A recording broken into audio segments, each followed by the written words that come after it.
Okay, can I fangirl for a moment? If you guys were in attendance at the 2019 Boutique Summit, you know that one of our best speakers that year was Nicole Walters. She was hysterical, she was honest, she was raw, and she was memorable. And her big personality and business coaching skills online have definitely gotten her noticed with her all-new TV show on USA Network called She's the Boss. You guys, Nicole is real deal, no fluff, no BS, just honest. This is what you do to continue to grow your business, and not just retail business, but business and leadership in general. I love her way of thinking and her way of communicating. So you guys, I'm so pumped that she is our guest this week on the podcast.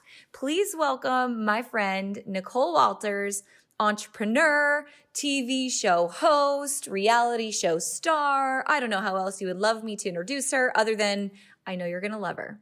Let's chat with Nicole Walters.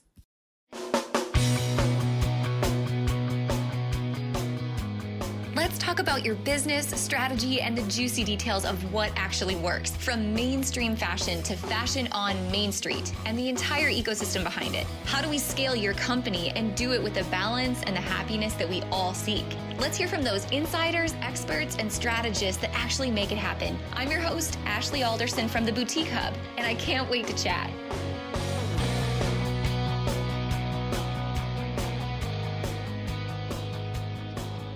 Hey guys, welcome back to the show this week. I'm so excited. Nicole Walters, you're here. I'm excited to be here. So many of our community, after the Boutique Summit, because you spoke with us in 2019, loved it. Every minute of it. I think they peed their pants 55 times over listening to you because they were laughing so hard. Oh, we had a blast. I mean, talk about like real world, practical, the stuff that your mama should tell you, but sometimes forgot to tell you advice. That's what you brought. And it's so appreciated by the community, not just boutique owners, but women in business in general. Thank you for that. Oh, it was a blast. I mean, it was one of the greatest summits I did. I just love the way that you brought so many different solutions. You know, you had vendor solutions, you had real world applicable experience solutions, and then you had motivation and just kind of good girlfriend pick you up type stuff. So it was definitely one of those environments where I was like, this is exactly what every business owner needs. So I can't wait until you bring the summit back, hopefully, because, it's a must attend. We're ready for in-person events for sure. Yes. So when you opened the summit, and I think this is how a lot of people first got to know you, you were on this blogging journey and you had a video go viral. In case anyone hasn't heard this part of the story, and this is how you opened your talk at the summit, talk to me about that first viral video and leaving your corporate job. Yeah, so it's crazy to look back on it because it was actually 6 years ago now. And this video was me quitting my job live online in front of 10,000 people. And the video went viral to over 100,000 people in 24 hours after that. So it was bananas, but it looked a lot crazier than it was in real life because, I'd built a place to go. And it's so fun chatting with like boutique and e-commerce owners because you guys are actually far more advanced than I was at that point because you typically have built something for you to go to. So you have a better vision and it's more tangible of what the future looks like versus me opening up a consulting firm with a couple of clients under my belt and hoping I can grow and scale this thing, So I had my corporate experience, so I was ready. But, I think that people here really understand I built a place to go. Yeah. Now, your parents had given you some feedback. Your mom specifically had some feedback for you during this time. What did she say to you when you quit? Like, did she watch the video before you could even tell her what happened? Oh, yeah. My mom, first of all, was ringing my phone off the hook. If there was ever a time to avoid your mama's phone calls, this was it. She was like, what are you doing? What are you doing? You are quitting your job. It was like, because my parents are African, so they're just like, you're crazy. What are you doing? But her biggest piece of advice was, it's great that you're quitting your job, and pursuing your purpose or what have you, but you've got to pay the bills. What are you going to do to make money? And I was like, Mom, I got a plan, and she's like, well, then you need to work that plan, honey. And she was completely right. Yeah. So many people kind of fall into that. I'll just say like there's a safety trap, right? There's the way that people say, well, you should go get a 4-year degree and you should do all these things that are safe. And I feel like now we're coming to this place where entrepreneurship is more common, right? Because of social media, which is wonderful, but a lot of us fought that battle of you should just get a safe job. Oh yeah, the should do's will get you, right? And I mean, I gotta tell you, there's nothing like sort of, I don't know what it is about getting past 30 where you're kind of like, okay, no one's gonna tell me what I should do anymore. Like, cause this isn't working. I may not know what I'm supposed to do, but I know that I don't want to be told what I'm supposed to do anymore. Yeah, you're right. Entrepreneurship is getting a whole new light to it with social media and all of us being able to have these conversations. But I think everyone's always kind of had a side hustle. The lemonade stand has been going on for years. The mother selling Tupperware out of her home, people setting up yard sales every weekend. I mean, this truly is part of the American framework. It's not something that brand new. We're just hearing about it for the first time. That's so true. So good. How do you know when you're ready? So when you think about like you took this huge leap, and I'm sure there's people listening that are like, I want to start a boutique, or maybe I've started, but I still have a full-time job. When do you pull the plug? When do you go in, all in? So I always tell people, and Ashley, you're just like this too. This is like your business brain, is it's math, right? A lot of times we're basing it off of some magical feeling, where we'll say, okay, I'll get to this point where it'll be a sure and certain and I'll have total confidence. Yeah, right. That is not a thing. I have been at this thing for 6 years and I still don't have total confidence it's going to work out. I'm over here like, what if this doesn't happen? It's just a normal thing. And, I think since, throw in a little sprinkle of a pandemic, you get a little pandemic and you're like, anything could happen, So I think that the only thing you can expect is the unexpected, but you can do the math to kind of get an idea of what it looks like. So financially, I just said, you know what? I'm actually doing a lot better than I thought. And that fear of looking at your numbers is really what ultimately ends up being the downfall of most business owners, whether it's physical products or service-based. Amen. Only attract number grows. Yes. You had mentioned this actually during your talk at Summit. You were talking about the problem of free. Yes. Like we go down this, like we're only going to feel good about ourselves and others if we give it away for free. And now you have just a really expensive hobby. Tell me about that. How do we quit that misconception of free? Well, I think that one of the things I had to say to myself was, look, if I'm saying yes to someone, I'm saying no to something else. And once I started putting it in that context, it became very easy because I'm a family first type of girl. So here I am running a multi-million-dollar business. I have a TV show. I'm doing all these things. But the truth is, anytime I say yes to something else, I'm saying no to, doing a pickup at the carpool. I'm saying no to, showing up at a performance or a recital, or I'm saying no to my own restorative self-care personal time. So the same thing applies with doing free. If you refuse to get paid, then how are you going to turn around and look at your family and say, oh yeah, no, I'm sorry I didn't make it home for dinner, but it was because I was doing free for someone else. Like, yikes, let's not be that person. You know what I mean? Yes. That's so, it's like worthy, right? Like you have to understand that your worth is not based on some arbitrary dollar amount that you're going to charge someone. Over this fear of, is it fear of rejection? Do you think why people do discounts and free so often? Oh, totally. I think that for some reason we feel like if we do free, we can be held less accountable if it goes wrong. And we think it offsets, some of that responsibility if there's an issue because we're just so deathly afraid that we're going to have someone reject us or say something back. But I got to be completely honest. If you're comfortable giving the advice for free, that means you must think it's good enough. Or if you're comfortable giving the product for free, you must think it's good enough. Because frankly, you don't want to give a bad product away for free either. So either stop doing it entirely or start charging for it. Yeah. Man. Is there, when you think people like making this move into going all in their business, right? Are there common misconceptions? Like we were talking about entrepreneurship is more normalized on social media, but the same is true of like flashing your Lambo on Insta. Oh my gosh. Thinking that you're really rolling in it, but really you're broke. And it's not going well. Like there's a yin and yang people have to work out. What are the misconceptions? I think the biggest misconception is that entrepreneurship means you don't have a 40-hour work week. And that's crazy. I mean, all it is that you get to enjoy the hours that you're putting in more. That's the trade-off. So it's not that you're going to work less hours. It's that hopefully the hours that you're working, one, you'll maximize them because they're just far more enjoyable and the work feels fruitful and worthy. But odds are you're going to be putting in the same amount of time, possibly more. So I think that is easily the biggest misconception, especially because we've turned into a society that's so focused on automation. Let's automate it. Let's get this funnel built. Let's set up this thing so that you don't actually ever have to talk to a person. And I just, you can automate systems, but you can't automate relationships. And I found that building a business old school, particularly if you're in e-commerce and physical product industries, cannot be escaped. And it's actually the thing that's going to keep you around for the longest. it kind of feels like you have to remind yourself to do the hard thing first, Yes, right? eat that frog. Frog. Yes, Get the hard things done. yes. Would you say that there's like three mindsets or three things or three skill sets that people should know to really make sure they're launching their business the right way? Like you talked about measuring what matters, right? Mhm, Reports and numbers. mhm. What else do you think is like crucial? You have to have this in order for your business to grow. Well, obviously, first thing is the numbers, always. I mean, get used to it, start to love them, get comfortable. Even if they're bad, lean up in them because your numbers are your guide and they really do help you so that you're not overthinking, so you're not staying in your head, and so that you make decisions like a true CEO. So pay attention to the numbers. The second thing is setting boundaries, and not just with your family and your consumer, but also with yourself. It's really important to sit down at the top of every month or the top of every year and really delineate kind of where am I going to be and what is required, and who is responsible for what. And I found that setting these boundaries and then upholding these boundaries is really, really, really important to make sure that I can actually do what I need to do and be where I'm supposed to be. And then the last thing I think is build a business that is worthy of selling.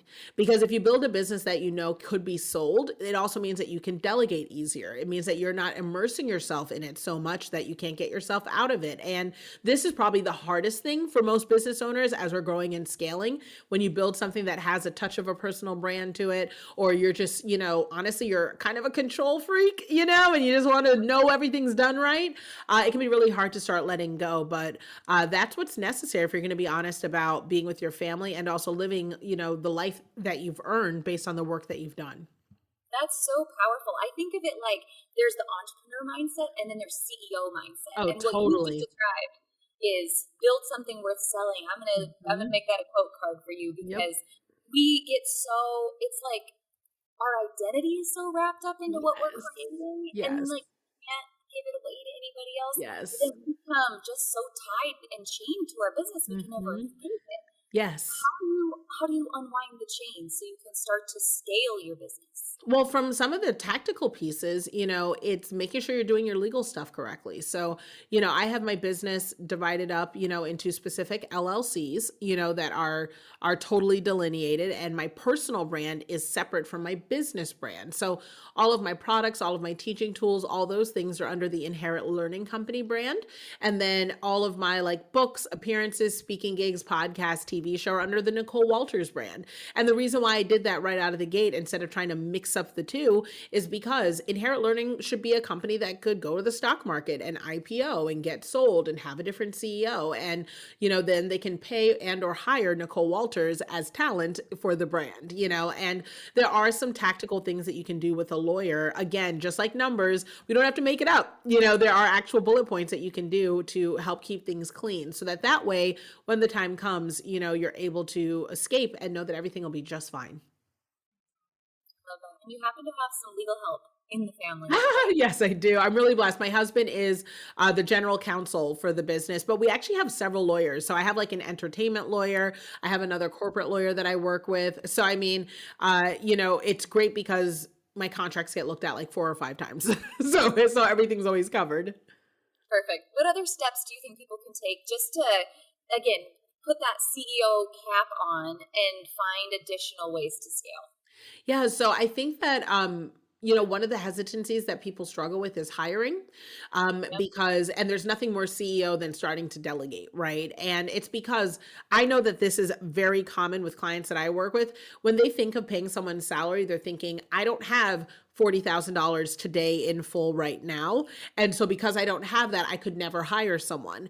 And part of this is great. It's an integrity thing, right? You're saying, look, I want to be a person who, if I bring someone on board, I'm able to pay them and sustain and be consistent. But you're forgetting, like a CEO, that you are not paying them their whole salary at once. You're paying them every 2 weeks. So and that all along the way, they're supposed to be earning their salary. So you should be seeing 3x ROI, right? 3 times the return on investment on any employee you bring on board. So if that employee isn't turning you those funds within 6 months or so, then you can say, look, it's not a good fit. And you only ever paid them half of their total salary. So instead of freaking out and saying to yourself, oh my gosh, I can't do this, remember, people aren't coming on board as W-2, full tax, payroll and benefits employees. They're starting off as 1099 contractor vendors at $10 an hour, and what would you do with an extra 20 hours a month because you paid someone $50 a week? I mean, tremendous things. So, I mean, those are some of the little things that really help you scale, shifting from thinking of it, employee style and thinking of it more CEO style. I love that. It's an investment, Yes. not an expense. That's right. It's pretty amazing to run those numbers backwards, just like you're talking about, having a 3 times ROI. You're right. If you $10, just say for easy math, for 3 hours a week or 5 hours a week, you've invested $50 in somebody. If you had 5 more hours, what income generating activities would you done to make more money? Oh, yeah. It's just a no-brainer. Well, and it's funny because we say to ourselves, oh, but why would I have someone coming and sorting my inbox, because that doesn't feel like it's income generating right out of the gate. But I'm like, no, if you are not responding to your emails and you're losing money-making opportunities, whether it's through exposure or whether it's through follow-up with clients or cold leads, clients that could have been upsold, but you just never had time to get to it because it falls on the back burner. Well, guess what? They made their money back, and it's simple. If someone you're paying $50 can make you $150, or you could make $150 from paying someone $50, it is worth it. The math makes sense. Yeah. Is Eddie the biggest investment on your team? He's the biggest expense.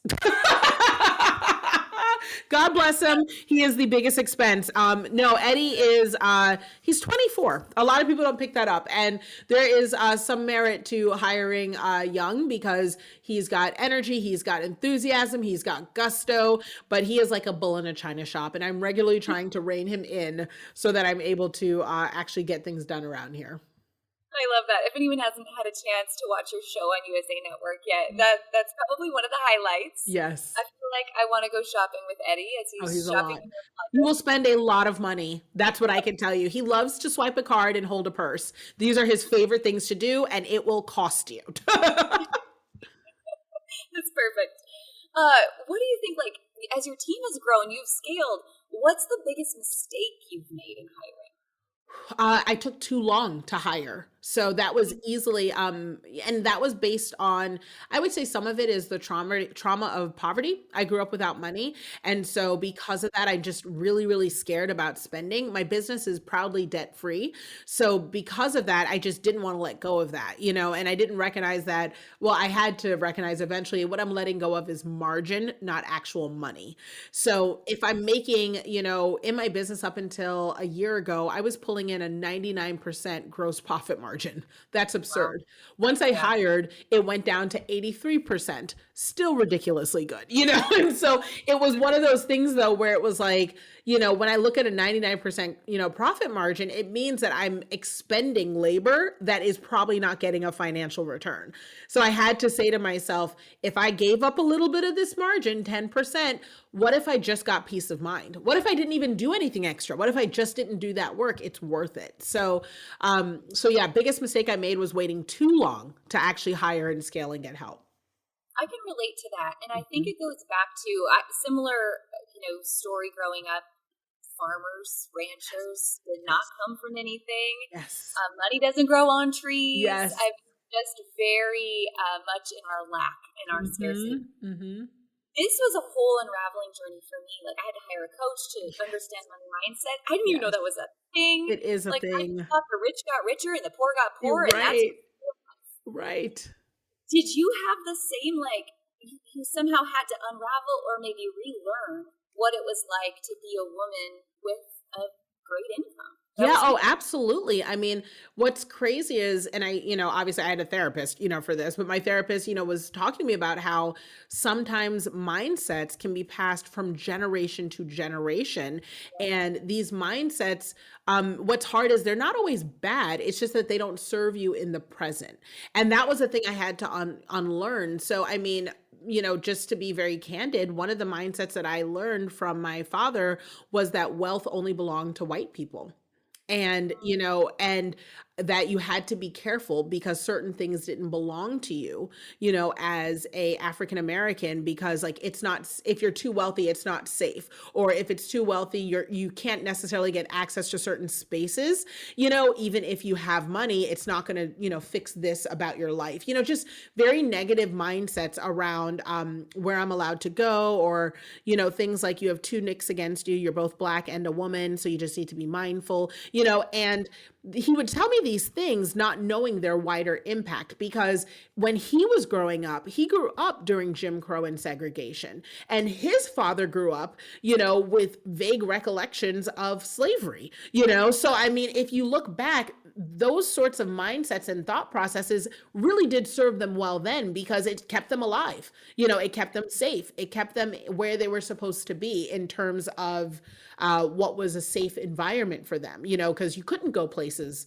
where you weren't permitted to go at the time, but I have to look at my dad and say, look, like things have changed, and if there hasn't been a Black person there first or a Black woman there first, then I can be the first one, but I have to be bold enough to do so. So it was something that I did realize eventually it was passed down, but I didn't have to own it. I didn't have to make it my reality. And that was a really big shift for me, because once I realized, oh, I can do anything, I can go anywhere. It may be hard, it may be difficult, it may be challenging, but I can do it. The world opened up, and I was able to really pursue it. I'm so thankful for the way you've shared that journey Mhm. in the last year. Like we've been living in Yeah. just an unbelievable time Yeah. of So much uh, happening. yeah, I'm trying to think, is it beauty through pain? Like I don't I know what don't it know. is, but there's been a An lot of awakening, I guess, is kind of how I'm describing it. Just kind of, things have yeah, always been, but I think we're seeing it in a whole new way. yeah, yeah. You've candidly shared that, and when I think about you, like I think about how well you break barriers. So you're Hmm. talking about being a woman of color, being a Hmm. woman, like these Hmm. two things you said. You have an interracial Yeah, marriage. interracial, interfaith, blended family, adopted Yeah. kids. I mean, I always joke, and my team always jokes about it. We're the United Nations of family. We're a little bit of everything, and we're also a complete and total hot mess, So it's like you get to see it all here. Hmm. I just love that you're carving that path for so many people, though. Like you're making it okay for so many people who maybe Hmm. did not know they had that learned behavior or learned Yeah. mindset or learning a new way.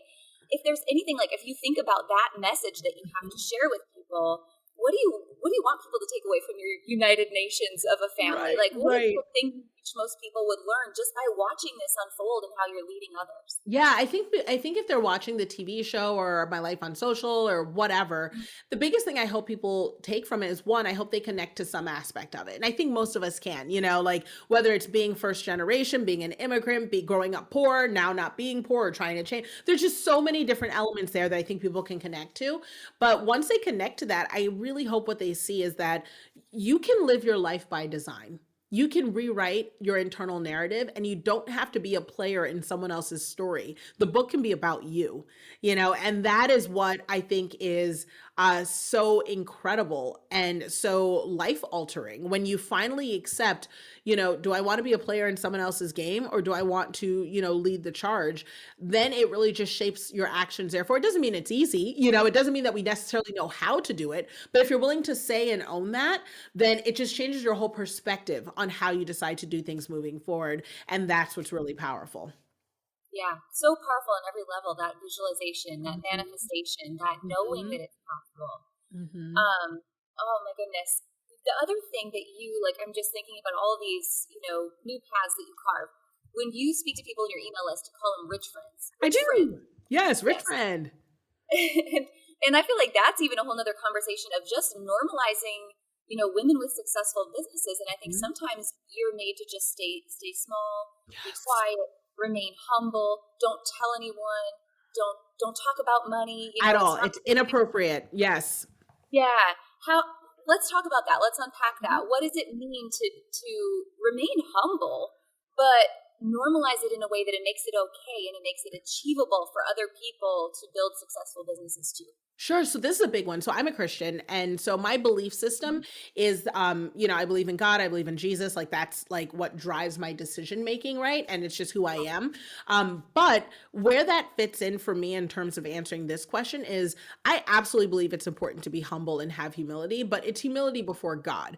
I don't need to be humble before man. So I'm allowed to own the things that I've done and I'm allowed to be proud of my accomplishments as long as I don't sit here and say that I did them myself and I give credit to the impact and work of Christ and everything that I do, and that I'm also able to share and give back those answers to say, look, like these are the things I've been delivered from. This is the suffering that isn't part of my world anymore. Let me share these answers with you. So I think that as women, oftentimes, in the very earthly way, we're always told, do less, shrink, be smaller, be submissive. Like this is what is the making of a person. But I just have never been able to reconcile how I can be small and also be bold in Christ. Like I can't be both, right? So if I want to scream from a rooftop what he's done over my life and like all the things that I've accomplished and how like my light is shining, I just don't know how to reconcile doing that in a small way. So if I'm getting it wrong, I'll deal with it at the end of my days. But for right now, you're going to hear me being out here accomplishing,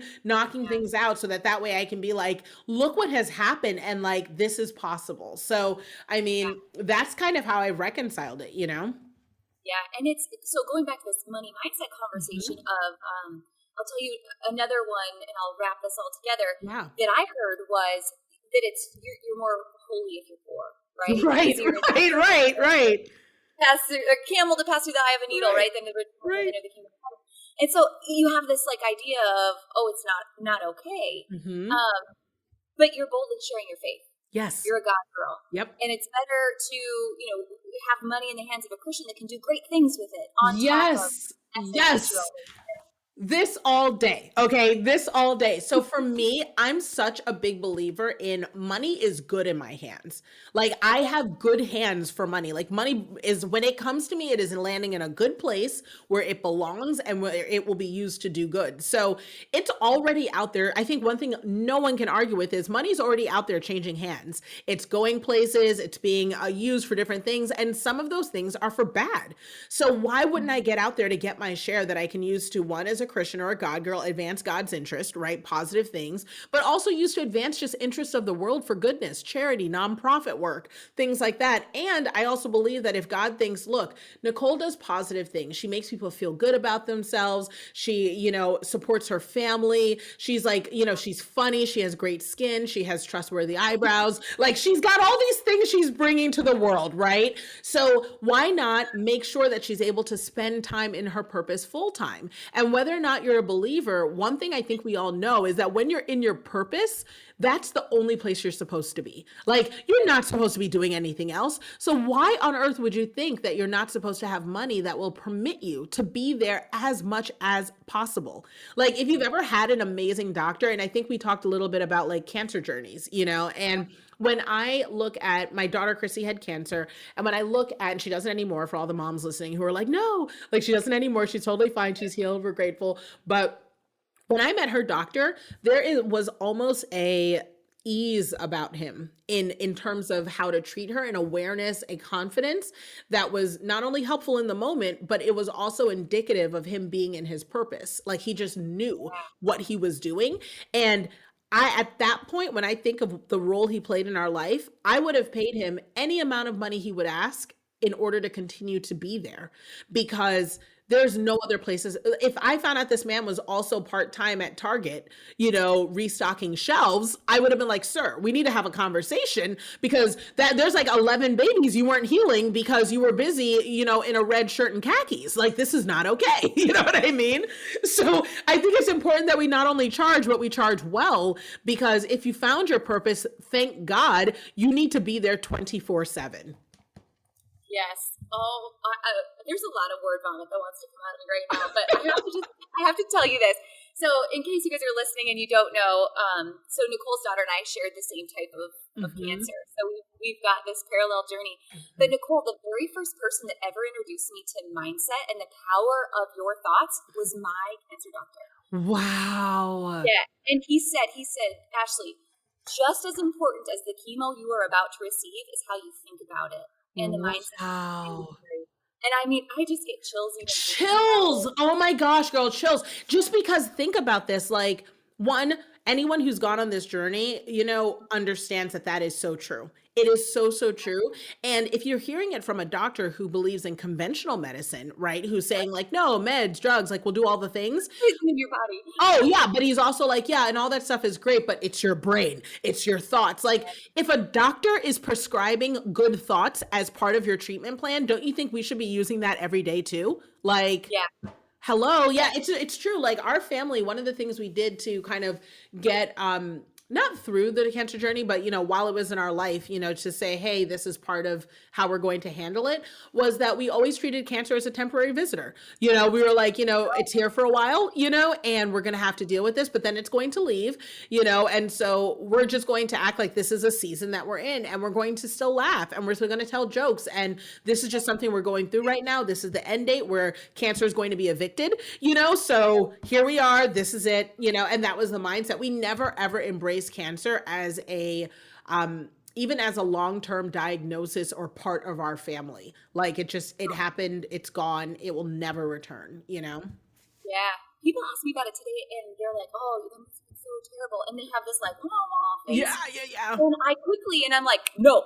Yep. I say, that's one of the biggest blessings that happened in my life. That's right. I believe something good comes from every bad situation. Yes. And the mindset thing, that's just one of many. But the humility, like, I was telling you, we were joking about wigs before the podcast. And I was like, Nicole, you don't know this, but I have 3 wigs named Brittany, Brandon, and Bridget that I sported. Yes. And everyone in my family wore them, including my dad, who was a 70-year-old farmer with a gold tooth. Gosh. And now imagine him as a young, hot blonde. I know. He really look good. Oh my gosh. Everyone has their own personality. And like, to me, laughter is also the best medicine. That's how you come through all of this. Absolutely. Assuming your family too. Same. Oh my gosh. We had jokes all the time. I mean, we joked about the cancer and some people might think it was a little crass, but we would say like, look, just eat it up now. Eat it up now. Cause this cancer is on its way out the door. When it's out the door, you are doing dishes. You are going to work. Okay. So you just lean up. This is the cancer resort. Okay. You just lay up and enjoy it right now. Like, and so, cause this cancer is not going to be around. And I mean, so it was like in one breath, we are laughing and taking what might be a difficult moment where she's saying like, I need this or I need that, and that might be a little stressful for all of us to care for her, so we're trying to lighten that mood because we know she can't help it, but then on the other end, we're also saying, look, like we're not receiving this cancer as a permanent resident in our life, so we're going to always use language in the affirmative to say this thing is going to pass. And the same thing applies even in my business. I try not to be, toxic positivity, like things will go wrong, right? That is the nature of business. Things will go wrong and I should accept that. But what I try to do is I try to say, look, things will go wrong, but answers exist and I'm good at solving problems. So like, that's the positivity part, is just telling the full truth about scenarios, that bad things will happen, but answers do exist and I'm good at meeting and solving problems. And I think that that's the balance that I wish I saw more online, and that it wasn't just like, you can have all the money in the world if you just believe. No, you can have all the money in the world because the answers do exist on how to get that money, but you'll need to meet and solve problems before you get there. Like that's the whole full sentence, Yeah. And it's so true. And anyone that that's been successful in this world, they all had to overcome some crappy situation. Oh, and real time. They're still dealing with it because, more money, more team, more staffs, more stores, more problems. There's always new things. So yeah, that's the real deal. Hey guys, here at The Hub, we're committed to finding the best tools and resources we can find to help you grow your business. And that's why we're so excited to share more about CommentSold. For those of you who may be rocking your CommentSold lives already, or you're new around here, here's a little bit more about what CommentSold does. They're an all-inclusive e-commerce and social selling platform that allows busy business owners like you to sell and scale online simply. You can host engaging live sell videos or post on social media, your branded app, turn comments into shopping carts, automate your workload, and definitely get support from the dedicated experts and a community of booming boutiques at CommentSold. If you don't have an app, they've got you covered for no additional cost that their business plan offers. To help uplevel your online sales, the CommentSold team is offering all of you, our Boutique Chat listeners, a free ring light when you start a 30-day trial. And if you're a Boutique Hub member, remember, you get a discount on CommentSold. To get started, claim your ring light while supplies last. Visit CommentSold.com/boutique chat. That's CommentSold.com/boutique chat. Yeah. You have gone through this incredible journey with your family, and now you're living it out on a television show, on top of all of it. Crazy. You've got some like serious boundaries. You've got some serious boundaries and some serious new like gratitude because of what your family's went through with the cancer journey. How do you stay, present in a growing business, but also very present with your family, with your private life? How do you balance that? I hate the word balance. I know, balance. Well, so I mean, and we'll exactly address that. So I don't, you know what I mean? Balance is bogus. I think the whole concept that we'll always have it figured out is just unfair, unrealistic, and not true. What it looks like more for me is we're all going to be juggling a bunch of balls, and it's just up to me to decide which ones are rubber and which ones are glass. And that's the best thing that I can do, is make sure my glass ones don't drop and that my rubber ones will bounce back. So a rubber ball for me in my life would be something like doing school pickups every day. I'd love to be able to do it, but it's more likely a once in a while surprise where I'm able to do the pickup and then we grab an ice cream cone and it's like, oh my gosh, mom, you did the pickup, and every time she does that, I definitely feel the mom guilt of, I wish I did this every day, or I wish I could do this a couple times a week. But that was one of the boundaries we established, that on Wednesday, mom does her pickups, so that way it's a regular thing, but being okay with letting go of the rest of the week. Now, a glass ball for me, was when my daughter was going through chemo. I was there at her sessions. That was what I did. It was glass. It was a once in a lifetime thing. It was my job to be there. That's what that looks like. Because if it dropped, it would have shattered, So I think that the best thing we can do is kind of identify and ask ourselves regularly, is this a rubber ball moment or is this a glass ball moment? And if you're able to say, you know what, this one can probably bounce back, then immediately granting yourself some grace to let it bounce. That's a powerful statement. How do your kids, how do they see it? Do you bring them into the same conversation of rubber and glass? Or what do you feel like, how do I frame this? We make bucket lists for our kids, right? There's bucket lists of things we want them to know or learn or experience. How do you feel like you're raising them in a new or different way because of the life that you've lived so far? Yeah, I would definitely say that what's great is I got my kids late, right? So I've only been a mom for 6 years because I adopted them. So we were able to sort of implement hey guys, we've all chosen each other as family. So here's how we want to do it, And one thing that's the overarching conversation is that we're a team. Right. So, as a team, we all have to do our part. And if we don't do our part, everybody is impacted. It's not just about us. So, while it may seem like mom's job is to go make money, right? Well, your job is to do dishes. And if you don't do the dishes and then mom comes back from making money and she can't eat dinner, well, that'll affect her ability to make money. So you actually play a role in making sure that we make money for the family. So Team Walters is a very real thing in our household. So, and then we also have conversations about how different team members will need extra help at different times. So when Chrissy had cancer, that was, hey, Team Walters, we've got a team member who's down right now, which means we're going to have to double up, to help this team member. But when she's back, she's going to help us out when we're down, and so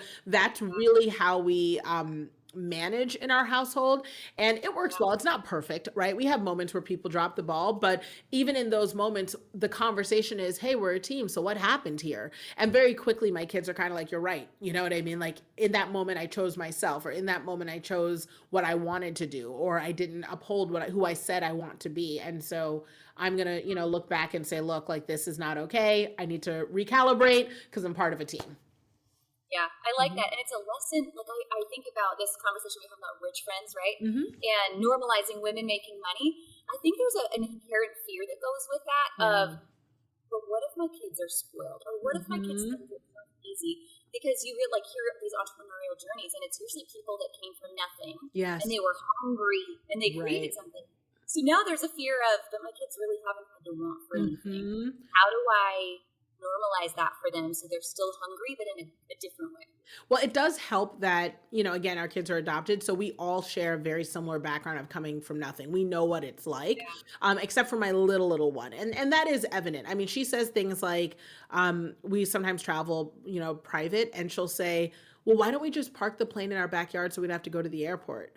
Okay, ma'am, first of all, going to the airport's not hard to get on a private jet. Don't act like that's hard work. Second, we're not parking a plane in the back of in our yard. Third, we have a yard. Like, I grew up in apartments. It used to be goals for me to just have stairs inside my house. Okay. Like, what are you talking about, right? Like, she just doesn't have any calibration around it, or how come everyone doesn't drive a Tesla? Don't they care about the planet? Okay. So you're drawing a lot of parallels right now that just don't come together. We need to have this conversation. So like, she says little snotty things that she doesn't realize what they sound like, and we always put it in a context. But the biggest thing that I've made clear to my kids is, look, this is my money. I love y'all. I really do, but this is my money, my maid. You're like, this is not yours. Like, you are renting your room from me until you move on to your own world. Do you know what I mean? So this is my house. This is where I will live forever. You will have another place to go someday. You will have your own life someday. And so it's up to you to design what that's going to look like. You know what I mean? But I'm living my life right now. So, and my kids, like, we laugh about it and we say it all lightheartedly and no one takes me seriously in my family.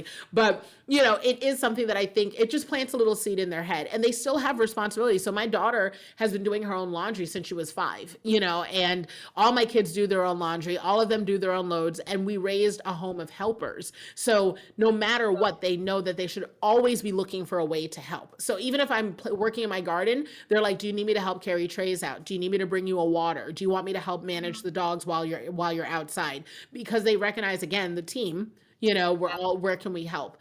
And that's important. So like, yeah, I'm not passing on, future spouses that are going to be slugs, they're going to be helpers.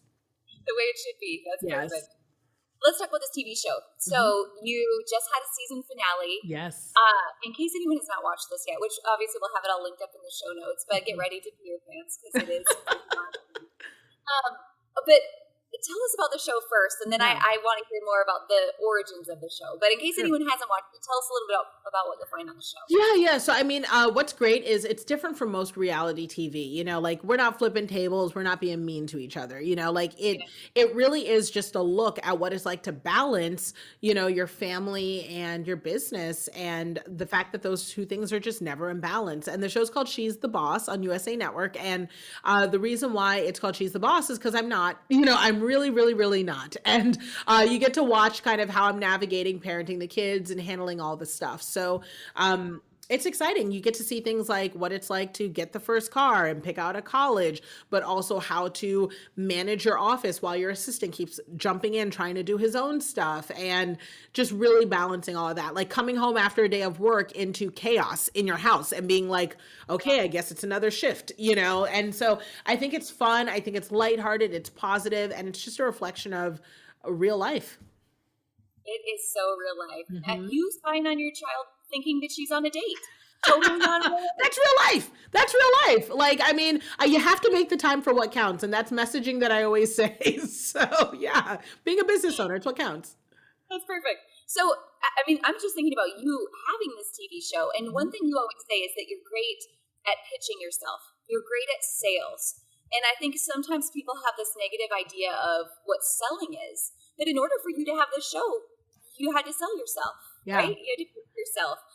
What can people learn from that? How to pitch themselves? Yeah, so I think what I was really blessed with was the opportunity to come to us, but it came to us because I was always selling myself. And I think that's the thing that a lot of us forget, that it isn't just about finding a specific place and then trying to pitch your way into the door. It's recognizing that every time you are on social or interacting with someone at an event or talking to a vendor, a lot of times we think if it's a vendor, we can sort of behave anyway or pay our bills anyway or do whatever. No, like that's a relationship that's managed too. And that was something that we always kept in mind was, this is who we are and this is how we want to show up. So I didn't want what would eventually appear on TV to be drastically different than what you see on social media, because then people would be like, wait a minute, like what's the real thing here? So the real blessing has been that I've always thought to myself in every interaction, whether it's on social media, in the comments, in the DMs, in an email, with a vendor, on site, in person, how am I making sure that the person who's interacting with me wants to continue the relationship? Even if the relationship is done at this point, where it's like, oh, we said hi and you went separate ways. I want them to say, if Nicole Walters ever came up again, or I thought of her, I want to feel like that's a relationship I want to maintain. And so that's really how I present myself. Of course, without compromising my values. Like, we said no to a lot of TV opportunities that just weren't in alignment, and that weren't in alignment with my values, with how I want my kids, to be portrayed or to grow up. And then the opportunities I received independently that I didn't think were a reflection of my community and wouldn't honor the people who've supported me for years and years. So you got to know what to say no to also. So those are both big pieces. And something I appreciate about you is you are bold in what you speak and what you stand for. And there's a lot of people who aren't, right, that will waver for the approval of others, right, whose opinions they don't matter. Right. That's a big lesson for all of us, that you walk boldly in that, and I admire that about you. Well, it's okay, because I think that what I've found, especially with the Christianity thing, like, for some people that can be a total turnoff, right? They can be like, oh no, she's all like faithy and it's weird. But the truth is, like, it just makes it clear where I stand. It doesn't mean that I'm like this person or that person. What I found more and more, especially in my community, we have LGBTQIA, Muslims, we have everyone, right? Like, it's very welcoming, very well loved. My husband's Jewish, like, melting pot. But what happens is people are like, I just love that you're clear, you're passionate, and I know that you answer to something higher than the dollar. And I know that you stand for something, and I know exactly where you stand, and you're clear about it. So they appreciate knowing that, at least when they look at me face to face, that, like, you're going to get what you're going to get. And I think we lose sight of that in trying to be what we think people want. And we forget that inconsistency is actually more damaging for our business than it is to be consistently terrible or consistently great or consistently honest about your faith, So it's like, pick a place, stand there, and then you'll get your people. Yeah. Draw a line in the sand. 100 fans versus 1,000 followers. That's right. And if someone agrees with you, you don't belittle them. Like, it is what it is. Oh yeah, no, like I get that all the time. Like I get messages out the wazoo of people being like, I really don't agree with such and such. And I'm like, what's great is you have an opportunity and the power to exercise your healthy boundary of unfollowing. And I wish you the best. God bless. You send them on in Jesus' name. Oh my God. Well, Nicole, before we wrap up, I just have to say thank you. You are a busy woman. You've got some amazing things happening. It's so cool to get to watch your journey unfold. And you're spreading the light in so many different ways in this world and breaking barriers in so many different ways. I'm really proud to get to watch you. So thank you, Ashley. You're amazing. Like you used to include me in opportunities long before the show. And so I appreciate you for always being in my corner. You're amazing. You're smart. You're brilliant. And people are lucky to know you. Thank you. All right, last question. I've got to wrap up the podcast with this question because it's a big question. Yeah. Because we aren't here to sell widgets, right? We're here for bigger purposes. So when you are on the front step with the Hubbins and the mid-tinies and all of the Eddies of the world, right, 30 years from now, and you're talking about this life that you lived, this crazy journey that you were on, and these highs and lows, and oh my gosh, can you believe those happened moments? And as you tell that story to your grandkids someday, what's the thing you want them to remember most about who you are and the life that you lived? Oh, wow. I would want them to say she did worthy work and she lived her legacy. I think that would probably be the biggest takeaway, so that my kids are able to say everything she did, it was worthy. And she didn't wait, she didn't wait to say, okay, I've passed and I've left it behind. No, she lived her legacy now. Nicole Walters, always a pleasure. Thank you so much for joining us today. Thanks for having me, Ashley.